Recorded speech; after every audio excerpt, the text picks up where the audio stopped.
C'est un livre où il y a toutes les réunions dedans, tous les procès-verbaux des réunions. Et alors on retrouve en 1962, là, on retrouve mon nom. Voilà, donc je suis rentré officiellement en 62, mais j'y étais déjà quelques années avant. Voilà. Et alors on retrouve après en 63, c'est mon père qui arrive en tant que président actif, voilà, Favre-Paul. Voilà. On voit, c'est l'organisation de la fête de Pâques de 1947. L'association, on doit déjà être à l'écoute des gens, hein, il me semble, aider dans la mesure où on peut, puis donner du bien-être, voilà. Et puis donner du temps, beaucoup de temps. On est né avec le premier ancien d'Algérie, ancien combattant, et on mourra avec le dernier des anciens combattants d'Algérie. On a toujours été actifs, c'est pour ça qu'on est connu comme le loup blanc, hein, ce nom. Tout le monde nous connaît, tout le monde nous connaît. Même maintenant, ils nous téléphonent encore, puis nous, on n'en fait plus partie, puisqu'on a bien jeune. Hein. Il fallait changer, j'ai 78 ans quand même. Hein. Et j'ai travaillé toute ma vie, enfin, on a travaillé tous les deux notre vie. Hein. Puis là, le secourisme, on se l'est donné aussi. Hein.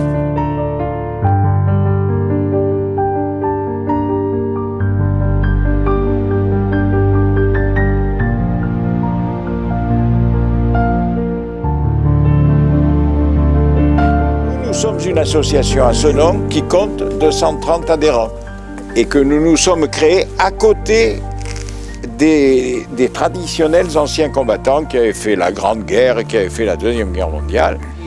J'ai grandi dans le quartier des Cavailles.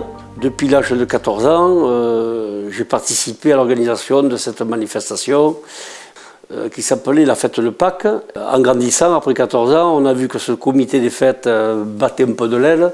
Et nous, les jeunes, on arrivait, on commençait à aller voir les jeunes filles, quoi. Et on n'avait pas envie que cette manifestation où il y avait 5 balles s'arrête, quoi.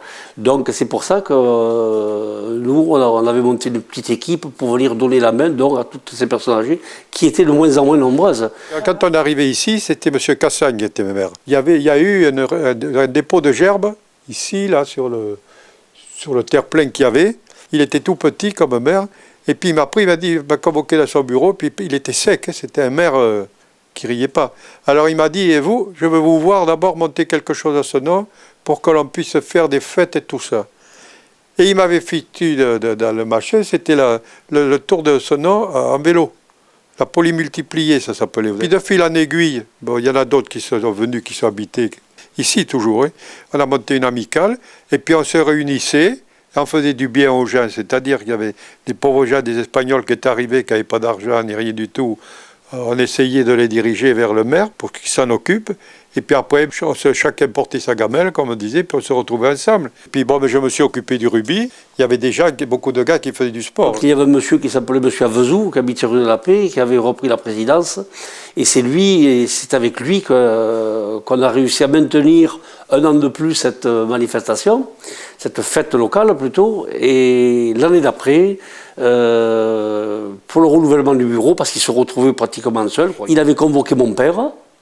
Père et fils à la convocation, et mon père est venu avec moi donc à cette réunion où ce monsieur Avezou démissionnait également. Il n'y avait plus personne, et mon père est passé président, et depuis, ça ne s'est jamais arrêté. Voilà. Et lui, mon fils fait partie, à Santé-Laval, a fait partie de la protection civile.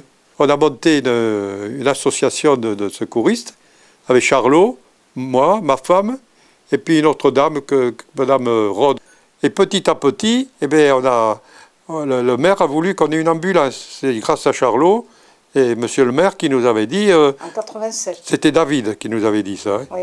On a créé cette association de protection civile de ce nom en juin 84.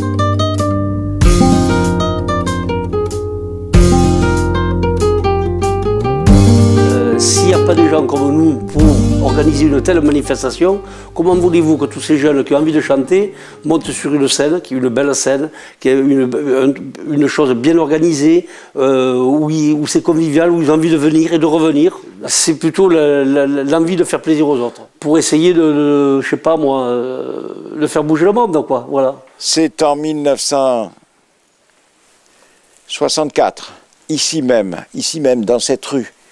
Il y avait un copain qui habitait là, un copain que je ne connaissais pas, puisque moi je suis Senonnais d'adoption. J'ai sûrement moins souffert qu'un certain nombre d'autres. Mais que quand j'ai vu ce garçon qui était amputé et que j'ai pris conscience de la gravité, parce que on vivait chacun un peu dans son coin, on ne savait pas trop ce qui se passait. Et quand on a pris conscience de ça, moi j'ai adhéré par solidarité avec ceux qui avaient le plus souffert. Il faut aimer les gens. Faut aimer les gens.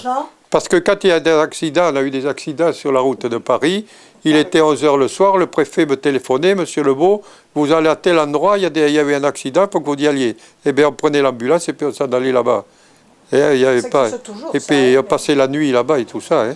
On a toujours cet esprit d'aider les gens. Moi je vois quelqu'un qui tombe dans la rue, je vais le voir. Et en plus on était très motivés. Et le fils il nous a foutu encore le virus un peu plus lui. Parce que, vous savez, quand il venait manger ici, la discussion le soir, c'était il y a eu un accident là, tu sais, papa, il nous expliquait. On n'aurait pas eu un fils comme ça motivé, on ne serait pas revenu où on était. Comment expliquer cet engagement? On ne sait pas dire. Parce que c'est quelque chose qui nous pousse instinctivement vers les autres. Si nous n'étions pas là, le 8 mai, la déportation, le 11 novembre, le 18 juin ne seraient plus commémorés. C'est nous qui avons le devenir du monde combattant. Pour la mémoire, pour l'ardente obligation qu'est la mémoire des guerres.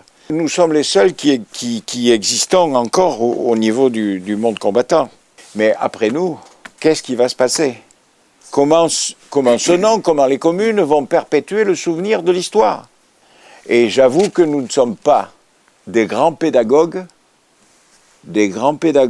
pour communiquer aux jeunes le virus de la mémoire et de l'histoire. L'histoire authentique.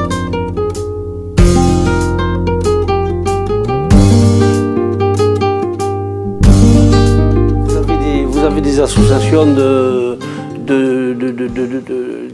gens émigrés, par exemple, on peut en parler, qui ont leur façon de faire, que moi où je vais voir. C'est une ouverture aux autres, on ne peut pas rester figé dans un espèce de conservatisme qui mène à rien. Il faut savoir organiser quelque chose de populaire.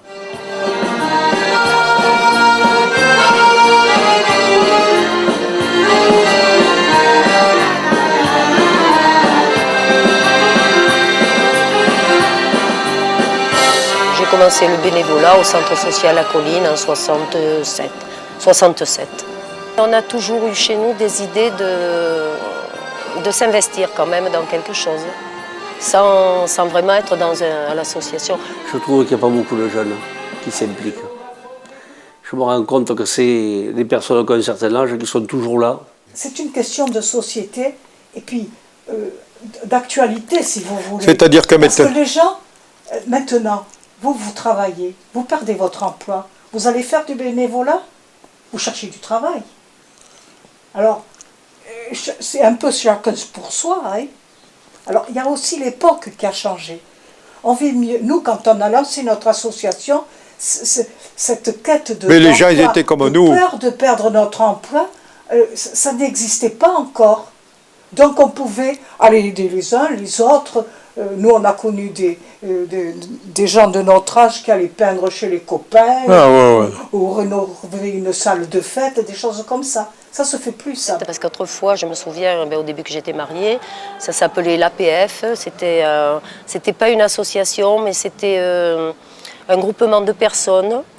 C'était au temps où j'habitais à Beausite. Et une fois par mois, moi, je m'occupais de distribuer la lessive, mettons. Je prenais la lessive en gros et les gens venaient chez moi chercher de la lessive.